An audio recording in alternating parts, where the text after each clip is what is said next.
حضور کا چچا ابو لہب بدترین دشمن، اور اس کی بیوی ام جمیل بدترین دشمن.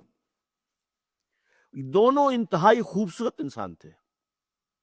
ابو لہب سرخ سفید رنگت، بڑی بڑی آنکھیں، بہت خوبصورت انسان تھا.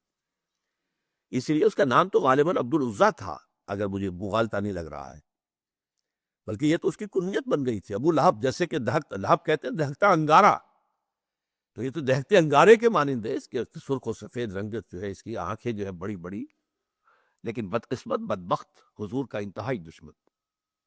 اور ام جمیل اس سے بڑھ کر دشمن. یہ بتانا مشکل ہے کہ کون زیادہ بڑا دشمن تھا.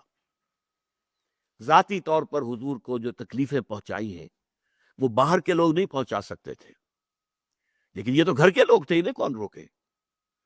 بنو ہاشم کا جو ایک حصار حاصل تھا حضور کو، جب تک کہ ابو طالب کا انتقال نہیں ہوا ہے، اس وقت تک بنو ہاشم حضور کے حفاظت کرنے والے تھے.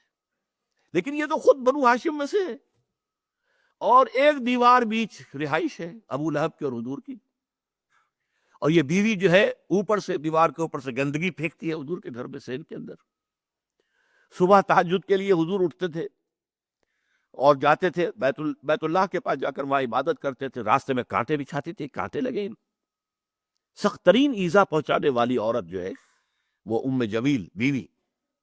تو ان دونوں کا ذکر جو ہے ایک مکمل صورت میں، اس صورت کا درس اس وقت دینا مقصود نہیں ہے، صرف حوالہ مقصود تھا. تبت یدا ابی لہب وتب، یہ انتہائی گستاخانہ جملہ تھا جو کہ ابو لہب نے حضور کے شان میں استعمال کیا تھا. تبا لک لہذا جمعتنا، تمہارے لیے ہلاکت و بربادی ہو، تم نے ہمیں اس کام کے لیے جمع کیا تھا. ہم سمجھے تھے کوئی کام کی بات تم نے بتانی ہے، تم نے یہ ایک توحید کا ذکر شروع کر دیا. اس پر یہ آیت سورت اتری، تبت یدا ابی لہب، ہلاک ہو گئے، برباد ہو گئے، ٹوٹ گئے ہاتھ ابو لہب کے. یہ پیشن گوئی تھی جو ٹوٹے ہیں پھر اس کے ہاتھ. حضور کو ذاتی طور پر تکلیف پہنچانے میں سب سے بڑا کام اس کا یہ تھا کہ اس کے دو بیٹوں کا رشتہ حضور کی دو صاحبزادیوں کے ساتھ طے تھا. اس نے اپنے دونوں بیٹوں سے کہا، بلکہ غالباً جہاں تک گمان ہے میرا نکاح ہو چکا تھا، وداعی رخصت نہیں ہوئی، تو اس نے کہا دونوں بیٹوں جاؤ طلاق دے کر آؤ.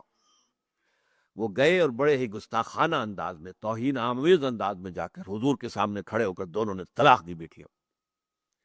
تو حضور نے صلی اللہ علیہ وسلم بد دعا دی، اے اللہ اپنے کتوں میں سے دو کتوں کو ان پر مسلط کر دے. اور وہ ہلاک ہوئے، برباد ہوئے. ایک تو اس طریقے سے مراد ہوا کہ ایک شیر نے اسے چیر پھاڑ کر کھا لیا. اسے خوف تھا، ایک قافلہ لے کر گیا ہوا تھا، اور اسے رات کو وہ یہ کرتا تھا کہ اپنے ارد گرد جو ہے وہ الاؤ آگ کا جلاتا تھا، اس کے درمیان میں سوتا تھا. وہ شیر آیا ہے، چھلانگ لگا کر اندر گیا، اس کو چیر پھاڑ کے رکھ دیا. حضور کی بد دعا تھی، حضور کو ذاتی رنج پہنچا تھا. یہ جو مجلسی معاملات ہوتے ہیں، بیٹیوں کو طلاق دے دینا، یہ ظاہر بات ہے کہ بہت تکلیف دہ چیزیں ہوتی.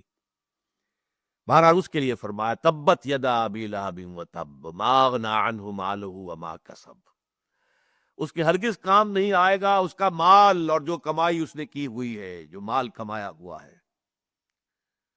سیصلی نارا، ان قریب جہنم میں جھونک دیا جائے گا. ذات لہب، اس کے نام کے حوالے سے اب لائے، جو بھڑک رہی ہوگی شولوں کی طرح.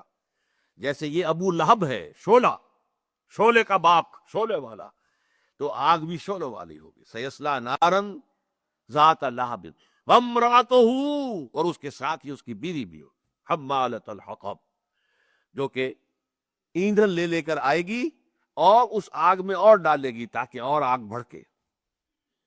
سیصلی نارا ذات لہب وامرأتہ حمالۃ الحطب فی جیدہا حبل من مسد، اس کے گردن کے اندر ایک موٹی سی رسی ہوگی بان کی، جس سے گردن چھل رہی ہوگی. یہ جہنم کے عذاب کی ایک شکل ہے جو دکھائی جا رہی ہے، اس کی حقیقت تو وہی جا کر واضح ہوگی.